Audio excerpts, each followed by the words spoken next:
வணக்கம் டாடி. வணக்கம் லீசா. அப்புறம் நேத்து தாவேகா தலைவர் விஜய் அவர்கள் தன்னுடைய கட்சியோடைய இஃப்தார் பார்ட்டி வச்சிருந்தாங்க. ரம்ஜான் வேற இன்னும் 2 நாளா வரப்போறதுன்னு நினைக்கிறேன். 20ஆம் தேதி வருது. ஆக்சுவலா எப்படி இருந்துச்சு அந்த செலிப்ரேஷன்? எந்தவித கட்சி அடையாளமும் இல்லாம நடத்தப்பட்ட ஒரு இஃப்தார் விழா. ஆக்சுவலா டிஎம்கே நடத்திட்டாங்களா அவங்களோட இஃப்தார்? நடத்துவாங்க எல்லா ஃபார்மாலிட்டிக்கு நடத்துவாங்கம்மா. ஆனா இல்ல, ஏன்னா நான் போட்டோ எதுவும் பார்க்கல டிஎம்கேவோடது. ரம்ஜான் இன்னும் நடத்திருப்பாங்க இல்லை நடத்துவாங்க. டெஃபினட்டா எல்லாம் நடத்துவாங்க. நோன்பு கஞ்சி குடிக்க போயிடுவாங்க.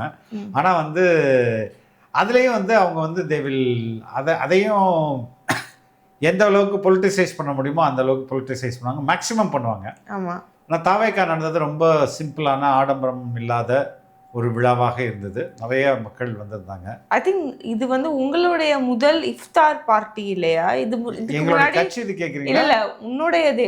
கட்சியில நான் சேர்ந்த பிறகு நான் கலந்துக்கிறேன். உன் வாழ்க்கையில நீ ஐ டோன்ட் திங்க் உங்ககிட்ட சொன்னது இல்ல. ஓகே, போயிருக்கேன் இஃப்தார் பார்ட்டி போயிருக்கேன். அண்ட் எப்படி இருந்தது அந்த ஈவென்ட்? ரொம்ப சிம்பிளா இருந்தது. எல்லாருமே தரையில உட்கார வச்சு சாப்பிட்ற மாதிரி அரேஞ்ச் பண்ணியிருந்தாங்க. தலைவரும் தரையில உட்காந்து தான் சாப்பிட்டாரு. எல்லாருமே தரையில உட்காந்து தான் சாப்பிட்டாங்க. அதுக்கடுத்தது எப்போதுமே எப்படி இந்த இஸ்லாமியர்கள் தொழுகை நடத்துவாங்களோ அதே மாதிரி தொழுகை நடத்த, கடந்த முறையும் அதே மாதிரி தான் தொழுகை நடத்தினார். இந்த முறையும் தொழுகை நடத்திட்டு மக்கள்கிட்ட ஒரு சில வார்த்தைகள் பேசினார். ரொம்ப முக்கியமான வார்த்தைகளையும் அவர் பேசியிருந்தாரு. நீங்க தலைவரை பார்க்க ஒரு சூழ்நிலை ரொம்ப பக்கத்துல இந்த டிஸ்டன்ஸ்ல நான் பார்த்துட்டு ஒரு வணக்கம் வச்சேன். அவரும் சிரிச்சுட்டு ஒரு வணக்கம் சொன்னாரு. சூப்பர் பேசினாரு. ஐ மீன் கட்சி மீட்டிங்னு சொல்ல முடியாது, இந்த ஒரு செலிப்ரேஷன் ரொம்ப ஒரு அவர் ஆஸ் யூ செட் அவர் ரொம்ப பொலிட்டிசைஸே பண்ணல. ஜஸ்ட் ஒரு பேர்லி ஒரு 2 minutes கூட பேச. நான் பார்க்கும்போது அவர் நேரடியாக பார்க்கும்போது ரொம்ப சோர்வாக இருந்தார். காதெல்லாம் அடைச்சா ஒரு மாதிரி இருப்பாங்களே, அந்த அளவுக்கு அவ்வளோ சோர்வாக இருந்தது. ஏன்னா காலையிலேருந்து அவர் ஏர்லி மார்னிங்லேருந்து அதை நோன்பு வச்சிருந்துருப்பாருன்னு நினைக்கிறேன். வச்சிருந்ததுனால தான் அவ்வளோ சோர்வாக இருந்தார். சோர்வாக இருக்கும். அதை அப்போவே நமக்கு ஈஸியாக கண்டுபிடிக்க முடிஞ்சது. He was very tired, very simple clothing அதில் தான் இருந்தார். ஸோ காலையிலேருந்து பட்னியாக இருந்திருக்கிறாரு அப்படின்றத அவர் ஃபேஸ்லேருந்து என்னால் பார்க்க முடிஞ்சது.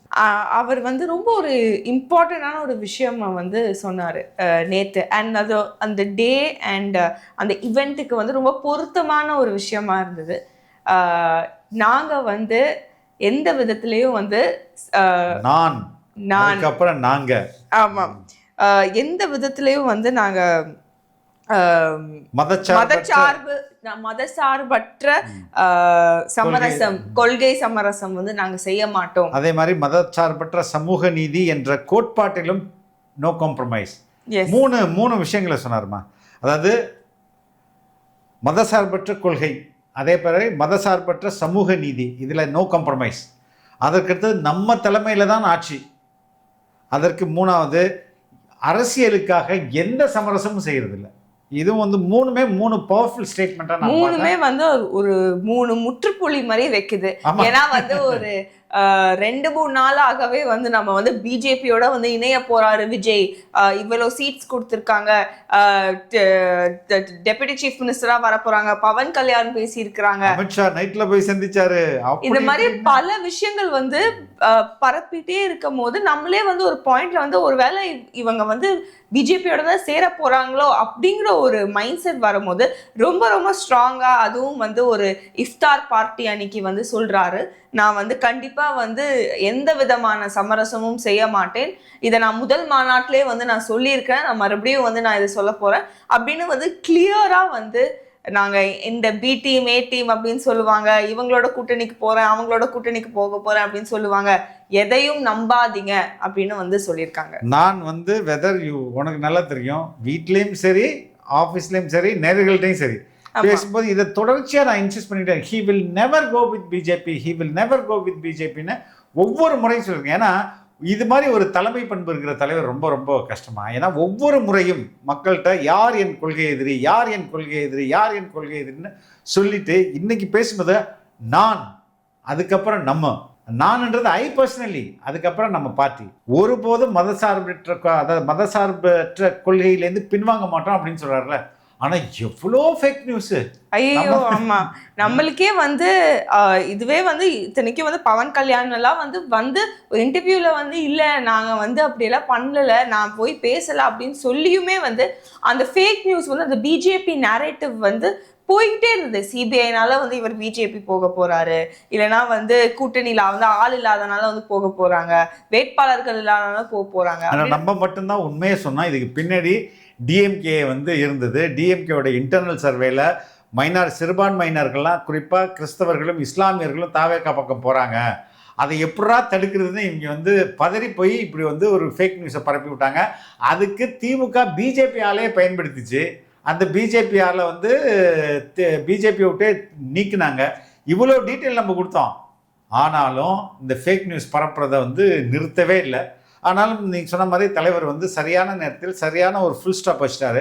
எனக்கே நிறைய பேர் கேட்டாங்கம்மா, நிறைய பேர், சார் என்ன சார் இது, என்ன சார் இது, என்ன இப்படி, ஏங்க தைரியமா இருங்க, அப்படி ஒன்று நடக்கவே நடக்காது, பொய் செய்றீங்க, கான்ஃபிடென்ட்டா இருங்க, அதெல்லாம் நடக்காது அப்படின்னு நான் பல பேர்கிட்ட சொல்லியிருந்தேன். நேற்றுலேருந்து நிறைய பேர் கால், சார் நீங்கள் சொன்னது உண்மை, ரொம்ப எனக்கு தலைவர் சொல்லும்போது தான் சார் ரொம்ப சந்தோஷமா இருக்குது, இதுக்கு தான் சார் நாங்கள் வெயிட் பண்ணோம், இதுக்கு தான் சார் வெயிட் பண்ணோம், அவ்வளோ பேர் எனக்கு கால் பண்ணி சொன்னாங்க. ஐ திங்க் அவர் அந்த கரெக்டான அந்த மூமெண்ட்டும் சூஸ் பண்ணியிருந்திருப்பாங்கன்னு நினைக்கிறேன். ஏன்னா ஒரு இஃப்தார் பார்ட்டியில் வந்து நீங்கள் அது ரொம்ப ஸ்ட்ராங்காக டிக்ளேர் பண்ணும்போது கண்டிப்பாக மைனாரிட்டிஸ் மட்டும் இல்லை, லைக் எல்லாருடைய அந்த கான்ஃபிடன்ஸ் வந்து இன்னும் வந்து அதிகரிக்கும். ஆனால் டாடி நீ ஒரு பக்கம் வந்து தாவேகாவின் தலைவரே வந்து சொல்லிட்டாங்க, உங்கள் தலைவர் இந்த ஈவெண்ட் முடிஞ்ச பிறகு அங்கே வந்து ஒரு நிறைய நியூஸ் சேனல் மக்கள்கிட்ட ஒரு பேட்டி எடுத்தாங்க. அதில் ஒரு இஸ்லாமிய பெண் வந்து பேசியிருப்பாங்க. அதை மட்டும் பார்த்துட்டு அடுத்தது போகலாம். அவர் எங்களுக்கு அண்ணா, தாய் மாமா எல்லாமே அவர் தான். ஏன் இவ்வளவு பிடிக்குது, என்ன காரணம்? எல்லாமே அவருக்கு தான். இத்தனைக்கு தாவேகா தலைவர் அவர்கள் வந்து சொல்லியிருந்தாலுமே இந்த மாதிரி நாங்க பிஜேபியோட கூட்டணி சேர மாட்டோம், போக மாட்டோம் அப்படின்னு சொன்னாலும் அவங்க பார்ட்டில இருந்து இப்ப ஆதவ் அர்ஜுனா அவர்கள் அவர் சொல்லியிருக்காங்க, இந்த மாதிரி அவங்க எங்களை அப்ரோச் பண்ணாங்க, எங்களுக்கு இவ்வளோ சீட்ஸ் வந்து ப்ராமிஸ் பண்ணாங்க, நாங்கள் வந்து முதலமைச்சராக வந்து விஜயை வந்து நாங்கள் வைப்போம் அப்படின்னு சொல்லியிருக்காங்க, 2 இயர்ஸ்க்கு நாங்கள் வந்து வைப்போம், இந்த மாதிரி ஆஃபர்ஸ்லாம் வந்திருக்கு அப்படின்னு வந்து அதையும் இப்போ வந்து மிஸ்இன்டர்பிரட் பண்ணாங்க. ஆதவ் பேசுறது எல்லாத்தையும் திருச்சி மீடியாவில் பேசுவாங்க. எங்கள் கட்சியை பொறுத்தவரையும், தாவேகாவை பொறுத்தவரையும், திமுகவை தவிர தமிழ்நாட்டில் உள்ள எல்லா ரீஜனல் பார்ட்டிஸும் தேசிய கட்சிகளும் வந்து அப்ரோச் பண்ணாங்க. ஒன்று எங்கள் கூட கூட்டணிக்கு வாங்க அப்படின்னு கூப்பிட்ருக்காங்க, இல்லைன்னா நாங்கள் உங்கள் கூட்டணிக்கு வரோன்னு சொல்லியிருக்காங்க. எல்லா கட்சிகளும் எக்ஸப்ட் டிஎம்கே. இது உண்மை, இது எல்லாருக்கும் தெரியும். ஆனால் இந்த நேரத்தில் தான் இப்போ இந்த ஆதவ் அர்ஜுனா சொல்கிறது வந்து 90 சீட்டு 2.5 வருஷம் வந்து முதல்வர் பதவி அப்படின்றது இந்த காலகட்டத்தில் தான், இப்போ தான் இந்த மீடியா உருட்டிகிட்டு இருக்கும்போது நடந்ததா அப்படின்னு கேட்டால் இல்லை, முன்பே நடந்ததா இருக்கும். அதை அவர் சொல்லும்போது பார்த்தீங்களா ஆதவ் அர்ஜுனா சொல்லிட்டாரு, அப்போ நாங்கள் சொன்னதான் உண்மை, நீங்கள் சொன்னதெல்லாம் பொய் நியூஸு, தலைவரே சொல்கிறாரு. முன்னாடியே சொன்னதை வந்து இப்போ வந்து எடுத்து வச்சு அவர் சொல்கிறாரு. எந்த கான்டெக்ட்ல சொல்கிறாரு, இவங்களுக்கு யாருக்குமே கூட்டணி வரல, யாருமே இவங்க கூட கூட்டணி போகலை அப்படின்னு சொல்லும்போது அதை சொல்கிறேன். இல்லைங்க, நிறைய பேர் வந்தாங்க, இதுவரை எங்களுக்கு ஆஃபர் பண்ணாங்க, பட் தலைவர் தானே முடிவெடுப்பாரு. அவர் தான் I could read his mind very clearly. இல்லைனா ஒரு தலைவர், அதுவும் எங்கள் தலைவர்கிட்ட ஃபஸ்ட்டு சொல்லும்போது எங்கள் ப்ரீஃபிங்கில் இனிஷியல் டேஸில், நீங்கள் தலைவர் பேரில் எதையுமே ப்ராமிஸ் பண்ணிடாதீங்க அப்படின்னாங்க. அன்லஸ் நீங்கள் வந்து அவர்கிட்ட கன்சல்ட் பண்ணிவிட்டு பண்ணாமல் எதுவும் பண்ணிடாதீங்க. ஃபார் எக்ஸாம்பிள், நீங்கள் வந்து இந்த ஊருக்கு நிச்சயம் தலைவர் வந்து பேசுவார்னு சொல்லிடாதீங்க. அப்படி சொல்லிட்டாருன்னா அவர் நீங்கள் சொல்லிட்டீங்களே, என்னுடைய சார்பாக சொல்லிட்டீங்களேன்னு நேராக அங்கே போயிடுவார். ஆமாம். அப்போ அப்படிப்பட்ட குணம் கொண்டவர். ஏதாவது ஒரு வார்த்தையை சொல்லிட்டோம்னா அதை நிறைவேற்றணும்னு நினைக்கிறவர் அப்படின்ற, அதுதான் அவருடைய கேரக்டர், கோர் கேரக்டர்னு எங்கள்கிட்ட சொன்னாங்க. அதனால் you don't lose your words. இது மாதிரி தலைவர் பேரில் நீங்கள் எதுவும் ப்ராமிஸ் பண்ணிடாதீங்க அப்படின்னு சொன்னாங்க. இன்னும் பாசிட்டிவ் வே, ஏன்னா அவர் அதை நிறைவேற்றுறதுக்கு பயங்கரமாக முயற்சிப்பார் அப்படின்னு சொல்லிட்டு. அப்போது இப்படி ஒரு சொன்ன வார்த்தையை காப்பாற்றணும்னு முயற்சி பண்ணுற, அதில் ரொம்ப ஸ்டபானாக இருக்கிற தலைவர் மூச்சுக்கு 30 வாட்டி இது என் கொள்கை எதிரி, இது என் கொள்கை எதிரி, இது அரசியல் எதிரி, இது என் கொள்கை எதிரின்னு சொன்ன பிறகு எப்படி அலையன்ஸ் வைப்பார்? இந்த வெரி பேசிக் இருக்குல்ல, இந்த வெரி பேசிக்கை புரிஞ்சுக்க முடியல. இல்ல அதே மாதிரி சிடி நிர்மல்குமார் அவர்களும் வந்து ஒரு பிரஸ் மீட்ல வந்து சொல்லியிருப்பாரு, இல்லங்க நாங்க அந்த மாதிரி அலையன்ஸ் போறதா வந்து எங்களுக்கு ஐடியா இல்ல அப்படின்னு தான் சொல்லியிருப்பாங்க. ஆனா அதையும் தாண்டி வந்து ஒரு பார்ட்டில இருக்கிற அவரே வந்து சொல்லும் போது, சீனியரே சொல்லிட்ட பிறகு ஆக்சுவலா என்ன தெரியுமா, எப்படி போய் இது முடிஞ்சிச்சுன்னா, இவ்வளோ வதந்திகள் வருது, இதுக்கெல்லாம் முற்றுப்புள்ளி விஜய் தான் வைக்கணுன்றாங்க. ஏய் நீங்க தான் கிளப்பி விடுறது. பொய் செய்தியை பரப்பி விட்டுட்டு மீடியா அப்படியே அமித்ஷா சந்திச்சிட்டாரு, இப்போ கூட்டணி பேசிட்டாங்க, இங்கே வந்து சீட்டு ஒதுக்கிட்டாங்க, துணை முதல்வர்ன்றாங்க, 990 சீட்ஸு 80 சீட்டு அப்படி இப்படிலாம் சொல்லிட்டு இவங்களே ஃபுல்லாக பொய் செய்தியை பரப்பி விட்டுட்டு இப்போ எங்கே போய் திருப்புறாங்கன்னா இதற்கெல்லாம் விஜய் தான் பதில் சொல்லணும். ஏப்பா நீ பொய் சொல்லிகிட்டே இருப்பா. ஃபார் எக்ஸாம்பிள் உன் பேர் எலிசபெத் இல்லை நான் சொல்லிகிட்டே இருந்தேன்னு வச்சுக்கேன், ஒவ்வொரு முறையும் நான் தான் எலிசபெத் நீ வந்து சொல்லிட்டு இருக்க முடியுமா? கண்டிப்பா முடியாதுல்ல. அப்போ இந்த மீடியா எந்த அளவுக்கு கொண்டு வந்து நீ தான் எலிசபெத் நீயே சொல்லு அப்படின்ற மாதிரி கொண்டு வந்து நிறுத்துறாங்க. எனவே ஆனால் இது வந்து ரீஅஷூரன்ஸ்னு ஒன்று இருக்குல்லம்மா. ஒரு தாய் வந்து தன்னுடைய குழந்தைதோ பக்கத்தில் தான் இருந்தாலும் அப்பப்போ தொட்டு பார்த்துப்பாங்க, இருக்கிறாங்களான்ட்டு. அது மாதிரி இந்த மக்களை குழப்ப ரீஅஷூர் பண்ணுறது ஒரு விதத்தில் நல்லதுன்ற நான் தலைவர் ஒவ்வொரு வாட்டியும் நான் வந்து பிஜேபி கூட போகலை, பிஜேபி எனக்கு எதிரி அப்படின்னு சொல்கிறது இருக்கு இல்லையா, எனவே நிறைய பேர் குழம்பிட்டாங்கம்மா. ஒட்டுமொத்த மீடியாவும் நான் ஏற்கனவே இது நம்ம பேசும்போது தான் சொன்னேன்னு நினைக்கிறேன், இந்த தொலைக்காட்சிகளை தயவுசெய்து பார்க்காதீங்க, பொய் செய்தியாக பரப்புகிறாங்க அப்படின்னு சொன்னோம் இல்லையா. அதில் நிறைய பேர் நம்மளுடைய உறவினர்களே வந்து சில பேர் கன்ஃபியூஸ் ஆகிட்டாங்க. என்னென்ன இப்படி வருது, என்ன தம்பி இப்படி வருது அப்படின்ட்டு. ஏங்க அதெல்லாம் பயப்படாதீங்க, கவலைப்படாதீங்க, அப்படிலாம் நடக்காது. நான் ஒரு ஆளுக்கு தீர்ந்து என்ன பிரயோஜனம். இப்போ இன்னைக்கு தலைவரே அதை வந்து ரொம்ப ஃபர்மா, ரொம்ப ஸ்ட்ராங்கா, தெளிவா, அதுவும் வந்து எப்பவுமே வந்து அரசியல்ல வந்து it's a very common saying that வந்து there is no permanent friend or enemy அப்படின்னு. ஆனா இவர் வந்து அவரோட ஸ்பீச்ல வந்து ரொம்ப ஃபர்மா நான் வந்து காம்ப்ரமைஸே ஆக மாட்டேன் அப்படின்னு. ஸோ அவருக்கு வந்து பவருங்கிறது இம்பார்ட்டன்ட் இல்லை, அவருக்கு வந்து he doesn't want to capture the seat by unethical manner. அன்எத்திக்கலை விட அவருடைய ஓன் ஐடியாலஜிக்கல் ஸ்டான்ஸை வந்து பிட்ரே பண்ற மாதிரி வந்து அவருக்கு அந்த அப்படி ஒரு பவர் தேவையில்ல. பவர் நான் வந்து ரைட்ஃபுல்லா வந்து இலெக்ட் ஆகி நான் வந்து என்னுடைய கொள்கைக்காக, என்னுடைய பண்புக்காக, வெல்ஃபேருக்காக வந்து மக்கள் வந்து எனக்கு ஓட்டு போடுவாங்க, நான் அப்படி வந்தா போதும், no need of this electoral games அப்படின்னு வந்து அவர் வந்து ரொம்ப கிளியரா வந்து அந்த ஒரு ஸ்டான்ஸ் எடுத்துட்டு வரதே ரொம்ப பெரிய விஷயம். ஏன்னா அவருக்கு ரொம்ப ஈஸி ஒரு அலையன்ஸ் போய் வின் பண்றதுல வந்து it will not take a matter of 2 seconds also. ஆனா வந்து அதெல்லாம் தாண்டி let me go through the hard way, let me fight the hard battle அப்படின்னு சொல்லிட்டு அவர் போறாரு. ஸோ கண்டிப்பாக இதுலேயே மக்களுக்கு வந்து தெரியும் அவரோட இன்டென்ஷன் வந்து it's not just about power, it's about actual welfare. ஏன் மக்களுக்கு நான் வந்து நல்லது செய்யணும். அதே மாதிரி வந்து அவர் சொன்ன இடம் அவ்வளோ ஆயிரக்கணக்கான இஸ்லாமியர்களுக்கு மத்தியில் அது பேசுகிறார் இல்லையா, அதுவும் ரொம்ப முக்கியமான ஒரு ஸ்டேட்மெண்ட்டாக நான் பார்க்குறேன். எந்த நேரத்திலும் எந்த ஒரு இப்போது நாங்கள் வந்து எங்கள் தலைவர் வந்து மற்ற கூட்டணியை பேசும்போது கல்லாப்பட்டி கூட்டணின்னு சொல்கிறாருல. ஆமாம், என்ன அர்த்தம் கல்லாப்பட்டினா என்ன தெரியுமா? Cash box. ஆமாம், காசு வாங்கி கடையில் காசு வாங்கி கேஷ் பாக்ஸில் போடுவாங்க, அந்த கேஷ் பாக்ஸ் தான் கல்லாப்பட்டி. இப்போ கல்லாப்பட்டி கூட்டணின்னா என்ன அர்த்தம்? இந்த கேஷ்காக வந்து வெல்த்துக்காக இருக்கிற கூட்டணிக்கே காசு கொடுத்து தான் கூட்டணி வைக்கிறாங்க. வாங்க உங்களுக்கு 10 சீட்டு 10 கோடி நோட்டு, இல்லைனா இப்போல்லாம் வந்து ஜாஸ்தி ஆகிருக்கும். ஒரு தொகுதிக்கு வந்து மினிமம் 10 கோடி, 10 சீட்டு 100 கோடி நோட்டு, இப்படி தான் இங்கே வந்து அலையன்ஸே பேசப்படுது. அப்போ இவ்வளோ நான் வந்து ஒரு தூய சக்தியாக ஒரு நேர்மையான அரசியலை கொடுக்குறேன் அப்படின்னு சொல்லிட்டு எந்த கட்சி ப்ராமிஸ் பண்ணாலும் இந்த மீன்ஸ் இருக்குல்ல, அது போகிற பாதை அதுவும் கரெக்டாக இருக்கணும்ல. ஆமாம், கோல் மட்டும் சரியானதாக இருக்கக்கூடாது. நீ எந்த பாதையில் போகிற means is also equally important. நீ அடைய போகிற இலக்கு எவ்வளோ முக்கியமோ அதே மாதிரி அந்த இலக்கை நீ எந்த வழியில் போய் அடைய போகிறன்றது ரொம்ப முக்கியம். இப்போ எல்லா கட்சிக்கும் 10 சீட்டுக்கு ஒரு தொகுதிக்கு 10 கோடின்ட்டு நீ இந்தா கொடுக்குறேன் கூட்டணி வச்சுட்டு இவங்க எல்லாம் கல்லாப்பட்டி கூட்டணி கடைசி அப்படி நல்லா வச்சு கொடுக்க முடியும். ஆமாம், அப்போ இந்த கல்லாப்பட்டி கூட்டணியும் நமக்கு வேணாம், மதவாத கூட்டணியும் வேணாம், கொள்கை எதிரி கூட்டணியும் வேணாம். அப்போ நம்ம வந்து ஒரு பியூர் ஃபோர்ஸாக, ஒரு க்ளீன் ஃபோர்ஸாக, ஒரு தூய சக்தியாக போவோம் அப்படின்றது தானம்மா இவ்வளோ ஸ்ட்ரகிளுக்கும் பின்னாடி இருக்கிற கான்செப்ட். அது எவ்வளோ கஷ்டம். கண்டிப்பா.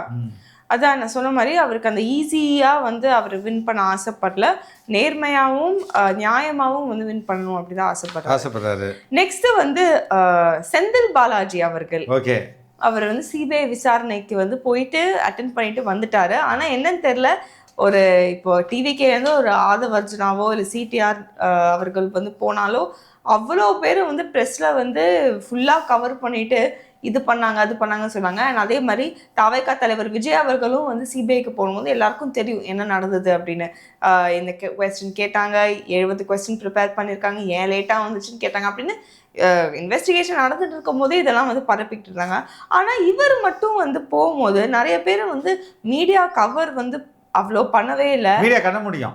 ஆமாம், அதாவது எங்கள் தலைவர் போறாருன்னு சொன்ன அந்த நாள்லேருந்தே சிபிஐ லாஜர் அதில் அது இது இருக்கும். உள்ளே போனவுடனே கேள்விகளை இவங்களே இறக்கிடுவாங்க.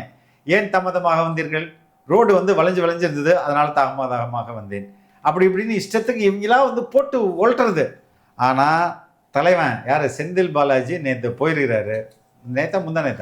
முந்தானேத்து போயிருக்கிறாரு. போயிட்டு கிட்டத்தட்ட 7 மணி நேரம் சிபிஐ கொஸ்டின் பண்ணியிருக்கு. யாரும் அதை பற்றி பேசல. ஆனால் இதான் அவரோட லாஸ்ட் செஷனா இல்லைன்னா இனிமே அவர் மறுபடியும் தலைவன் இன்னும் பல அந்த நடிப்பு அரக்கன் போக வேண்டியிருக்குது, இவங்க போக வேண்டியிருக்குது. ஆக்சுவலாக எதற்காக இவரை கூப்பிட்டாங்க அதான் ரொம்ப முக்கியம். அவர் தான் கரூரோட எம்எல்ஏவா இருந்திருக்காரு, நல்லா கூப்பிட்டுருக்காங்க. எம்எல்ஏ மட்டுமா இருந்தாரு, அவர் தாம்மா கரூர்ன்ற ஒரு நாட்டுக்கு சிஎம். அவர் கரூரை பொறுத்தவரையும் செந்தில் பாலாஜியோடைய என்ன சொல்றது அனுமதியின்றி ஒரு கல்லு கூட அந்த பக்கம் நகராது. அந்த அளவுக்கு கரூரை வந்து கட்டுப்பாட்டில் வைத்து கொண்டிருக்கிற செந்தில் பாலாஜி 7 மணி நேரம் he was grilled by CBI. Okay, தலைவன் நிறைய வளர்ப்பாரு, நிறைய சொல்லியிருப்பாரு. மெயினாக வந்து ஹாஸ்பிட்டலுக்கு எப்படி நீங்கள் டக்குன்னு கரெக்ட் டைமுக்கு போனீங்க, அது ஒரு முக்கியமான கேள்வியாக கேட்கப்பட்டது. அதுக்கு அடுத்தது வந்து செந்தில் பாலாஜி சேரிட்டபிள் ஃபவுண்டேஷன் அதாவது அப்படின்ற ஒரு நிறுவனத்தோடைய சீல் போட்டு இந்த நிகழ்வில் வந்து தண்ணி பாட்டில் கொடுத்துருக்காங்க. எப்படி நீங்கள் கொடுத்தீங்க, எப்படி உங்கள் லோகோ போட்டு தண்ணி எப்படி உள்ளே போச்சு? ஆம்புலன்ஸில் வந்து அதே கரூர் பாலாஜி செந்தில் பாலாஜி என்ன சொல்கிறது சேரிட்டபிள் ஃபவுண்டேஷன் அப்படின்னு ஸ்டிக்கர் ஒட்டி ஆம்புலன்ஸ் ரெடி பண்ணி வச்சுருந்தாங்க. எப்படி இதெல்லாம் முன்னாடி வந்தீங்க? எங்கேருந்து வந்து இது சோர்ஸ் சொல்கிறதா இல்லைன்னா நியூஸ் ப்ராப்பரான நியூஸ், ஆக்சுவல் ரிப்போர்ட்டான நியூஸு, இதெல்லாம் எங்கேருந்து வந்துச்சு? அதுக்கப்புறம் எப்படி வந்து இவ்வளோ பாடியை வந்து விதின் ஒரு மேட்டர் ஆஃப் ஒரு 6-7 ஹவர்ஸில் வந்து 9 ஹவர்ஸ் நினைக்கிறேன் 9 ஹவர்ஸ்க்குள்ள எப்படி இந்த இவ்வளோ உடல்களையும் நீங்கள் வந்து ஆட்டாப்சி பண்ணீங்க? அதுக்கு டாக்டர்ஸ் எங்கேருந்து வந்தாங்க, எப்படி வந்தாங்க? அதற்கப்புறம் வந்து நீங்கள் வந்து அவருடைய செந்தில் பாலாஜியோட க்ளோஸ் அசோசியேட்ஸ், அந்த அசோசியேட்ஸ் கிட்ட வாட்ஸ்அப் ஸ்டேட்டஸ் வச்சுருந்துருக்காங்க. இது மாதிரி அசம்பாவிதம் நடக்க போகிறது தவிர்க்கவும் அப்படின்ற மாதிரி something encrypted WhatsApp status shared. இதெல்லாம் எங்கேருந்து எப்படியெல்லாம் ஷேர் பண்ணப்பட்டது அப்படி இப்படின்னு 7 மணி நேரம் தலைவனை பிடிச்சி புழிஞ்சு எடுத்திருக்காங்க. ஆனால் எந்த நியூஸும் அதை பற்றி சொல்ல வரல. ஸோ இதுவும் ஒரு முக்கியமான ஆஸ்பெக்ட். கவலைப்படாதீங்க, இது நேஷனல் நியூஸ் ஆகும்போது அப்போ எல்லாருமே அது பேசி தான் டெஃபினட்டாக ரொம்ப சீக்கிரமே என்ன நடந்தது என்பது வெளியே வரும். எஸ். ஆனால் இதே கரூர் சம்பவத்தில் தான் நிறைய பேர் வந்து இப்போ நான் இதை எப்போ கரெக்டா வந்து விஜய் அவர்கள் வந்து இந்த கூட்டணி இல்லை அப்படின்னு பேசினதுக்கு அப்புறம் நிறைய பேர் வந்து இந்த கரூர் விஷயத்தை வந்து மறுபடியும் இழுக்கிறாங்க. அதுல வந்து நான் ரொம்ப வந்து ஒரு ஆச்சரியமா பாக்குறது வந்து சவுக்கு சங்கர் அவர்களுடைய வந்து ட்வீட்ஸ். அவர் வந்து எப்பவுமே வந்து ஹீஸ் ஒரு ரொம்ப சிறந்த ஒரு இன்வெஸ்டிகேட்டிவ் ஜேர்னலிஸ்ட், கரெக்டாக வந்து விசில் ப்ளோயிங் ஆக்டிவிட்டீஸை வந்து ரொம்ப நல்லா பண்ணுவார், எல்லாத்தையும் எக்ஸ்போஸ் பண்ணுவார். ஆனால் அவர் 2 ட்வீட் போட்டிருக்காங்க. ஓகே, ஒன்று வந்து 19 hours ago, நம்ம இப்போ பேசிட்டு இருக்க டைம்லேருந்து 19 hours ago. அதுக்கப்புறம் இன்னொரு செகண்ட் ட்வீட் வந்து 7 hours ago. சரி, ஃபர்ஸ்ட் நம்ம வந்து 19 hours ட்வீட்டை படிக்கலாம். ஓகேவா? என்ன அவர் சொல்லியிருக்காருன்னா, CBI has stumbled upon evidence of TVK chief Vijay's team shooting footages both in Namakkal and Karur for the movie Jananayagan. Okay. This was the reason why he was repeatedly called for interrogation. Most likely, Mr. Vijay will be charge sheeted in the death of 41 people, including kids. Okay. இந்த shooting கதையை பார்ப்போமே. Okay, ஏமா நான் வந்து camera ரிலேட்டடான இந்த துறையில் ஒரு 25 வருஷம் எனக்கு அனுபவம் இருக்குது. அதாவது லைவ் டெலிவிஷனுக்கு லைவ் ஷோஸ்க்கு என்ன மாதிரி கேமரா யூஸ் பண்ணணும், என்ன மாதிரி செட்டப் தேவைப்படும் அப்படின்றது எனக்கு அத்துப்படி. சினிமாவுக்கு என்ன மாதிரியான செட்டப் தேவைப்படும், என்ன மாதிரியான கேமரா தேவைப்படும் அப்படின்றது எனக்கு ஓரளவுக்கு எனக்கு தெரியும். பட் இதில் ஐ நோ 100% எப்படி நடக்கும்ட்டு. ஃபர்ஸ்ட் ஆஃப் ஆல் இந்த ஷூட்டிங் நடந்தது அப்படின்றதுக்கு என்ன ஆதாரம்? அவர் ஒரு கிளிப் போட்டிருக்காரு ஒரு கேமராவோட வந்து. அதுதான் இப்போ வந்து இங்கே வந்துமா ஒரு van fitted with live equipments, video mixer, audio mixer, அதுக்கப்புறம் ஆர்எஃப் கனெக்ஷனோட, ஏன்னா ஆர்எஃப் வயர்லெஸ் கனெக்ஷனோட அது இருக்கும். ஏன்னா ட்ரோனோட ஷாட்ஸு ஒரு எப்படியும் 5-6 கேமரா போடுவாங்க. 5 to 7 கேமரா போட்டுருவாங்களா இப்போ 5 to 7 கேமரா போடுவாங்க. மிட்டு, வைடு, லாங்கு, அதுக்கப்புறம் ட்ரோன் 1, ட்ரோன் 2, ட்ரோன் 3 இதெல்லாம் கண்ட்ரோல் பண்ணுறதுக்கு தனியாக ஒரு வேன் இது அங்கே இருந்தது. அது only for to cover this. இவங்க யாருக்கும் இதை பற்றி அறிவே கிடையாது. இது வந்து மியர் கதை. இதை ஃபர்ஸ்ட் கிளப்பி விட்டது யாரு? அண்ணா நக்கீரன் கோபால். ஓகே. அப்போ வந்து நக்கீரன் கோபால் கதை சொல்றாருன்னு சொன்னவங்கலாம் இப்போ வந்து ஜனநாயகன் ஷூட்டிங் நடக்குது அப்படின்னு சொல்றாங்க. இல்ல ஆனா வந்து நான் கேள்விப்பட்ட வரையும் ரிப்போர்ட் ஆயிருக்கு நியூஸ்லயும், ஜனநாயகனோட படத்துல வந்து ஆக்சுவல் ஃபுட்டேஜ் விஜய் அவர்கள் வந்து அவருடைய கேம்பெயின்ஸ்ல வந்து பேசின ஃபுட்டேஜ் எல்லாமே வந்து மர்ஜ் பண்ணி தான் போட்டிருக்காங்க அந்த படத்துல. No, it is not true. It is recreated. அந்த படம் வந்து எப்போ படம் வந்து பல மாதங்களுக்கு முன்னாடி டப்பிங் மழையும் முடிச்சு ஃபைனல் பண்ணி மிக்சிங் முடிச்சுட்டு எல்லாத்தையும் முடிச்சிட்ட படம் முடிச்சுட்டு அது சென்சாருக்கு ரெடி ஆகிருக்குது. அந்த டைமில் இப்போ எப்படி நீங்கள் வந்து ஒர்க் பண்ண முடியும்?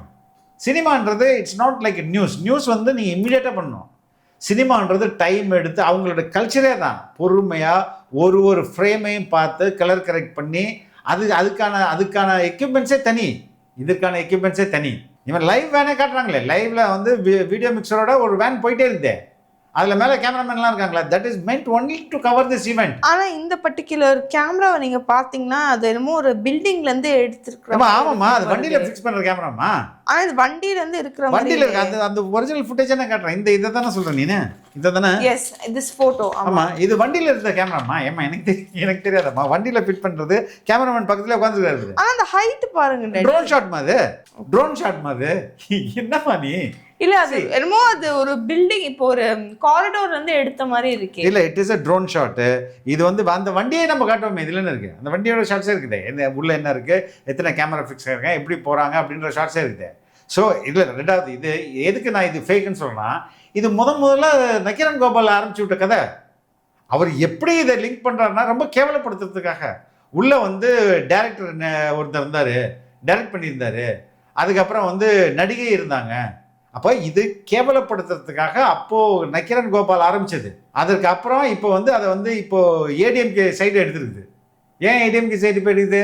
ஏன்னா கூட்டணி இல்லைன்றது ரொம்ப கிளியர் கட்டாக. நீ என்னதான் ப்ரெஷர் போட அதை தான் பேசுவோம், எப்படிலாம் ப்ரெஷர் வந்துருன்றதை பேசுவோம். அதே மாதிரி இன்னொரு விஷயம் ரெடி, அவர் வந்து Vijay will be charge sheeted for in the death of 41 people அப்படின்னு சொல்லியிருக்காங்க. இதுக்கு என்ன மீனிங்? சார்ஜ் ஷீட்னா வந்து அந்த இல்ல Vijay will be charge sheeted இந்த 41 டெத்னா என்ன அர்த்தம்? அவர் பேர் சார்ஜ் ஷீட்ல வரும் ஆப்வியஸா. ஒரு போலீஸ் வந்து ஒரு கேஸை கையில் எடுத்த பிறகு 90 நாளில் சார்ஜ் ஷீட் போடுவாங்க. சார்ஜ் ஷீட்ன்றது என்னது? ஹவு போலீஸ் பாயிண்ட் ஆஃப் வியூவில் இது எப்படி நடந்திருக்கு, யாரெல்லாம் குற்றவாளி, யாரெல்லாம் சாட்சி, இவங்கள்ட்ட நாங்கள் என்ன விசாரித்தோம், எங்களோட கண்டுபிடிப்பு என்ன, அந்த மொத்த இன்வெஸ்டிகேஷன் நடக்கணுமா? இந்த மொத்த இன்வெஸ்டிகேஷனை ஒரு ரிப்போர்ட்டாக மாற்றுவாங்களே, ரிப்போர்ட்டாக மாற்றி கோர்ட்டில் கொடுப்பாங்களே, that is call charge sheet. 90 days போட தான் செய்வாங்க. அதில் விஜய் பேர் இருக்க தான் செய்யும். இல்லாமல் எப்படி? இப்போ எனக்கும் சங்கருக்குமே வந்து சார்ஜ் ஷீட் இருக்குது. கேஸை சார்ஜ் ஷீட் போட்டு கேஸ் நடத்திட்டு இருக்கோம். அதில் சங்கர் பேர் இருக்கும், என் பேர் தான் இருக்கும். இல்லாமல் எப்படி இது நடத்த முடியும்? மற்றவர்களோட பேர் தான் இருக்கும். யாரெல்லாம் வந்து இதில் வந்து சாட்சி சொன்னாங்க, யாரெல்லாம் நேரில் பார்த்தாங்க, யாரெல்லாம் வந்து செவி வழியாக கேட்டு எல்லாம், யாரெல்லாம் 64 சாட்சினா 64 சாட்சியும் அதில் இருப்பாங்க. அப்போ இதில் தலைவர் விஜய் வந்து ஒரு சாட்சி, அவர் தான் இருப்பார். இப்போ எதுக்கு இந்த கட்டுக்கதை? ஆனால் சார்ஜ் ஷீட்டட் இந்த டெத் ஆஃப். ஆமாம், இந்த டெத் ஆஃப் அந்த கேஸ் தானம்மா. ஓகே, புரியுது. அது வேற ஏதாவது போட முடியுமா? இது என்னன்னா, இப்போ இது எதுக்கு தேவை? இது சிறுமைப்படுத்துறது தானே. பாருங்க, அரசியல் பண்ணாமல் சினிமா எடுத்துக்கிறாரு, அதானே? ஆமா, இந்த ஒரு நோக்கம் யாரு பண்ணுவா? இன்னைக்கு இருக்கிற டெக்னாலஜில, இன்னைக்கு இருக்கிற ஒரு என்ன சொல்றது, ஆர்டிஃபிஷியல் பல கோடி பல பல பல பல பல 100 கோடி போட்டு படம் எடுக்கிறவங்களுக்கு இது எதுக்கு மாதிரி? இல்ல ஆனா வந்து அந்த இது வந்து நான் ரிப்போர்ட் ஆன நியூஸ் சொல்றேன். ஆக்சுவலா அவங்க ஃபுட்டேஜ் வந்து யூஸ் பண்ணியிருந்திருக்காங்க ஜனநாயகன் படத்துல வந்து ஃபுட்டேஜை வந்து இவங்க வந்து சிபிஐ வாங்கிட்டு போனது வரை எனக்கு தெரியும். அவங்கள்ட்ட இருக்குல்ல ஃபுட்டேஜ், யார்கிட்ட இருக்க ஃபுட்டேஜ்? விஜய் அவர்களோட. ஆமாம், அவங்களோட ஹார்ட் டிஸ்க் இருக்குல்ல, அதை வாங்கிட்டு போய் எக்ஸாமின் பண்ணியிருப்பாங்க. ஓகே, புரியுதுங்களா? இது வந்து முழுக்க முழுக்க கட்டுக்கதை. நீ எங்கேருந்து படிச்ச அது மாதிரி ஜனநாயகன்? இந்த ஜனநாயகன் சென்சார் வரும்போது that was one of the reasons அந்த சென்சாரிங். அந்த சென்சார் அதுவும் ஒரு கதை தான். நான் சொல்றேனே, அது வந்து உங்களுக்கு இவ்வளோ கட்லிஸ்ட் இவ்வளோ இருக்குங்க, உங்களுக்கு வந்து யூஏ சர்டிஃபிகேட் நான் கொடுக்கறதுக்கு முடிவு பண்ணிட்டேன், நீ இமெயில் அனுப்பிச்சிட்டாங்களே. அதுக்கப்புறம் தானே ஒருத்தர் அதுலேருந்து ரிபல் ஆகுறாரு. அதற்கப்புறம் 2வது வாட்டி ரிவ்யூ போகும்போது, நாளைக்கு படம் வந்து ரிவ்யூ கமிட்டி பார்க்கணும்னா இன்னொருத்தர் இன்னைக்கு வந்து காலையில் ஒருத்தர் சொல்ல எனக்கு உடம்பு சரியில்லைங்க, என்னால் வர முடியாதுன்றாரு. அப்போது இது மொத்தமுமே சப்போட்டாஜ் தாம்மா. இது வந்து எனக்கு இதுலலாம் நான் வந்து மாஸ்டர். எதில் மாஸ்டர்? டெலிவிஷன் பொறுத்தவரையும் லைவ் டெலிகாஸ்ட்டில் வந்து எத்தனை கேமரா யூஸ் பண்ணுவாங்க, எப்படி யூஸ் பண்ணுவாங்க. நான் இந்த ஓபி வேனுன்னு கேள்விப்பட்டிருக்கியா? ஆமாம். ஓபி வேனே சொஃபிஸ்டிகேட்டட் ஓபி வேனுன்னு இருக்கும். நார்மலாக ஒரு டெலிவிஷனுக்கு ஓபி வேன்னா ஒரே ஒரு கேமரா பண்ணுற ஓபி வேன் தான் இருக்கும். அந்த ஒரு கேமரா எடுத்துகிட்டு போயிட்டு அவுட் எடுத்து நேராக சேட்டலைட் கொடுத்துருவாங்க. தட் இஸ் ரெகுலராக. இப்போ நான் சன்னில் ஒர்க் பண்ணும்போது அங்கே வந்து மல்டி கேமராவுக்கு ஓபி வேன் இருந்தது. ஒரே நேரத்தில் 10 கேமரா ஒர்க் பண்ணும்போது அந்த 10 கேமராவோடைய ஃபுட்டேஜும் ஒரு இடத்துல அசம்பிள் ஆகுமா? ஆமாம். அந்த அசம்பிள் ஆகிற ஃபுட்டேஜில் எது ஃபைனல் அவுட்டு அப்படின்றத ஒரு அவுட்டை தானே கொடுக்கணும். அப்போ இதுக்கு வந்து மிக்சர் ஒன்று பயன்படுத்துவாங்களா? அந்த மிக்சர் ஃபிட் பண்ணி அதோடைய ப்ரிவ்யூ பார்க்குறதுக்கு, அதோடைய மாஸ்டர் பார்க்குறதுக்கு, ப்ளஸ் ஆடியோ தனியாக வரும், அதை மிக்ஸ் பண்ணுறதுக்கு, இதுக்கெல்லாம் ஒரு செட்டப் தேவைப்படும். அந்த வேலை வச்சுருந்தாங்களே, that is only for live telecast.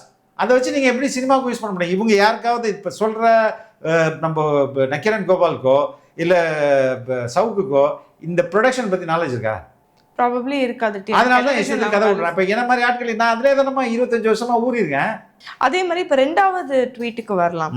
அவங்க வந்து இன்னொரு விஷயம் வந்து சொல்லியிருக்காங்க. The CBI headquarters team of experts inch by inch analyzed TVK chief Vijay's campaign vehicle in Jan 2026. True, correct. inch by inch வந்து இங்கே இருந்து, அதாவது சென்னையில இருந்து பனையூர்ல இருந்து வெஹிக்கிள் எடுத்துட்டு போய் கரூருடைய சிபிஐ ஆஃபீஸ், ட்ராவலர்ஸ் பங்களாவில் இயங்குற கரூர் சிபிஐ ஆஃபீஸில் வச்சு இன்ச் பை இன்ச்சா ஆய்வு செய்தார்கள். உண்மை, எந்த மாற்று கருத்தும் இல்லை. அடுத்தது, they found a couple of gadgets removed from the vehicle.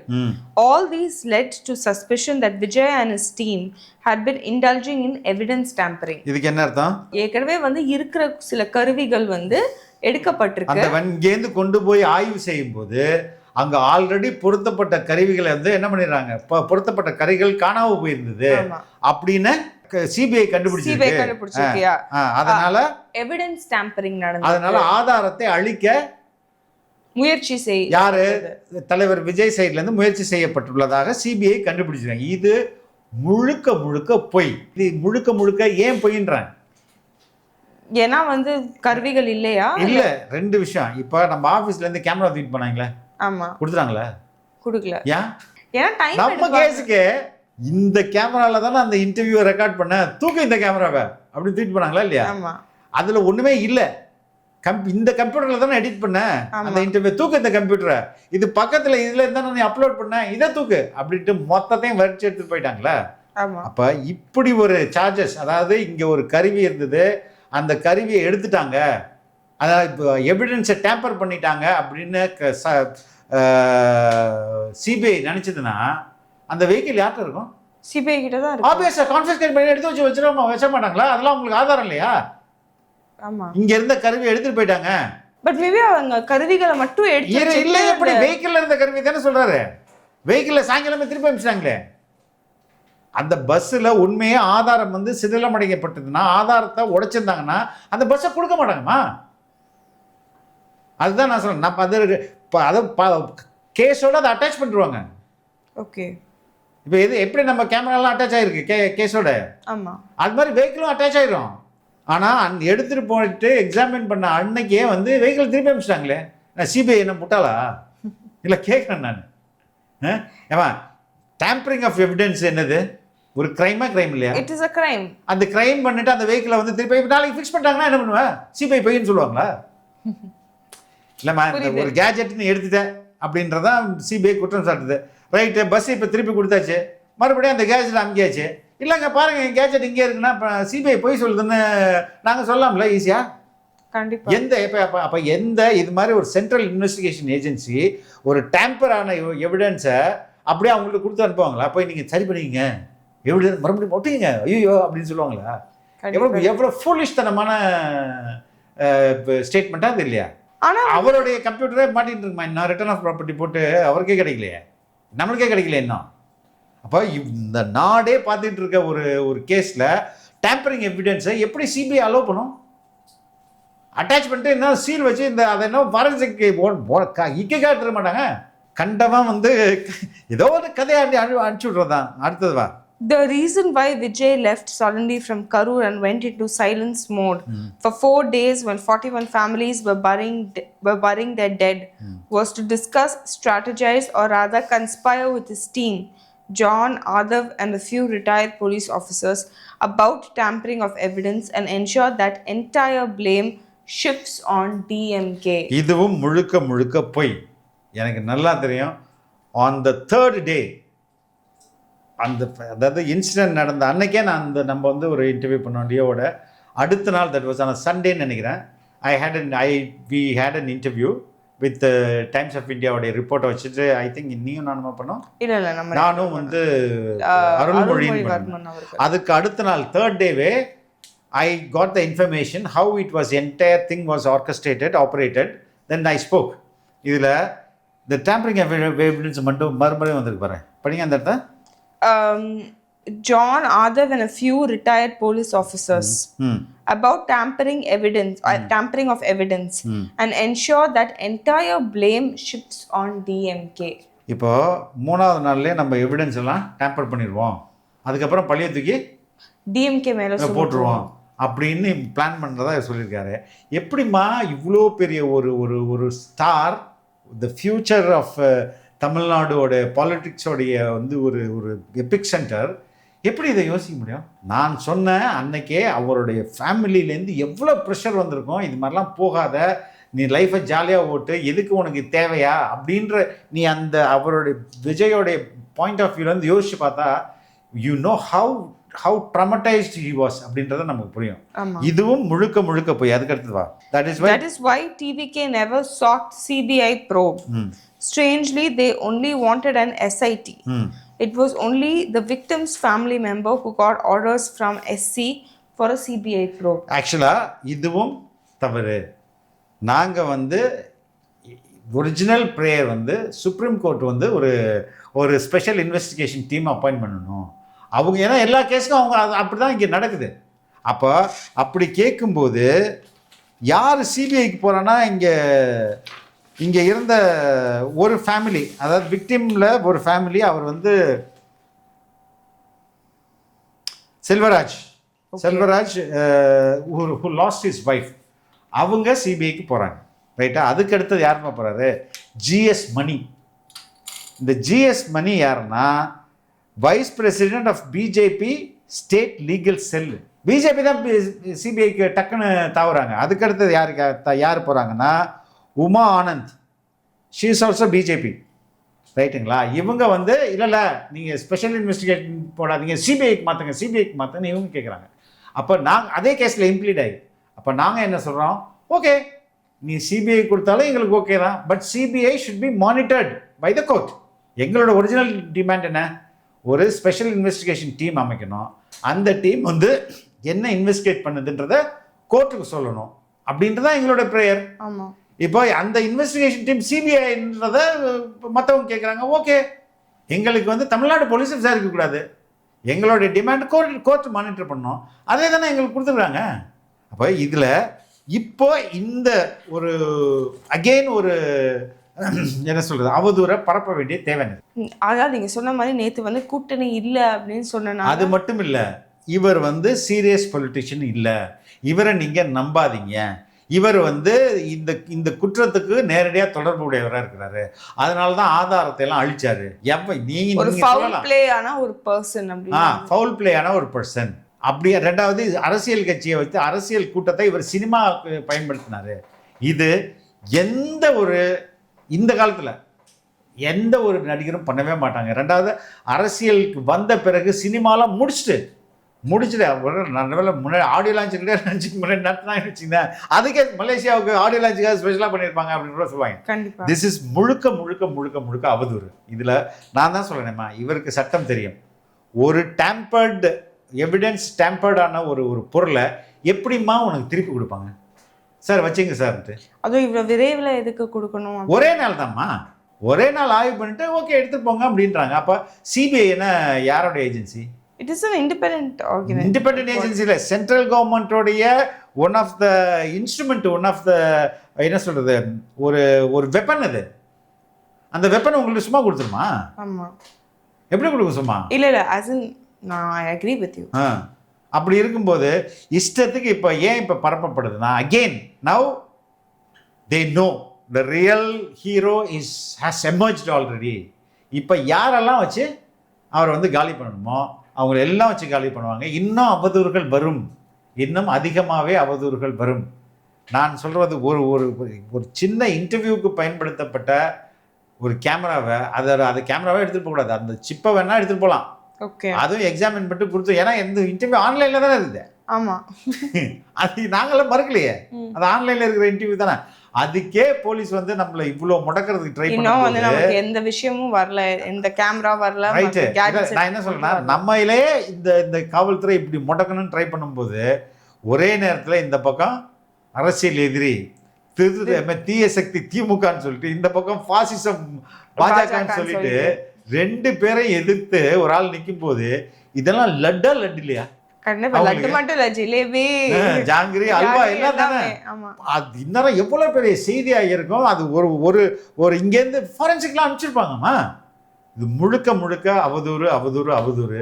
இன்னும் அவதூறுகள் நிறையாக வரும் அப்படின்றத நான் சொல்றேன். இந்த மாதிரியான ட்வீட்ஸ் எல்லாம் வரும்போது நமக்கே வந்து ரொம்ப ஷாக்கிங்காக இருக்குது. ஆனால் அதே விஷயத்தில் வந்து தாவேகா தலைவர் விஜய் அவர்கள் சொல்கிற மாதிரி தயவு செய்து எதையும் நம்பாதீங்க அப்படின்னு வந்து ஒரு சொல்கிறாங்க. தாவேகா தலைவர் மட்டும் இல்லைம்மா, நம்மளுமே உண்மை பக்கம் நின்னா போதும். தாவேகால சேர்ந்துட்டோம் அப்படின்றதுக்காகவே நம்ம வந்து இல்லையே, நம்ம அதுக்கு முன்னாடியே வந்து நீங்கள் ஆக்சுவலாக வந்து எனக்கு இன்னும் அது ஏன் கொஞ்சம் ஷாக்கிங்காக இருக்குன்னா, இந்த சிபிஐக்கெல்லாம் ட்ரான்ஸ்ஃபர் ஆகும்போது விஜய் அவர்களே வந்து நீதி வெல்லும் அப்படின்னு ஒரு ட்வீட் எல்லாம் போட்டிருந்தாங்க. நாங்கள் தானேம்மா கேட்டோம். We only asked for non-Tamil police to inquire. And அதே மாதிரி பிஜேபி எல்லாருமே வந்து இத்தனைக்கும் அப்போ அலையன்ஸ் எதுவுமே பேசுறதுனாலும் விஜய் மேலே வந்து தப்பு இல்லை அந்த மாதிரி தான் சொல்லியிருந்தாங்க. ஆனால் இன்னைக்கு வந்து அந்த நரேட்டிவே மாற்றி இதெல்லாம் டிஎம்கே மேலே வந்து ஒரு பழிய சுமத்தணுக்காக தான் இதெல்லாம் பண்ணியிருக்காங்க அப்படின்னு ஒரு நியூஸ் வெளி வரும்போது ரொம்ப ஷாக்கிங்காக தான். ஷாக்கிங்காக இல்லை, அது உண்மை கிடையாது, அதுதான் வந்து ஃபேக்ட். தொடர்ந்து பேசுவோம் லீசா. தொடர்ந்து பேசுவோம். ரொம்ப ரொம்ப நன்றி.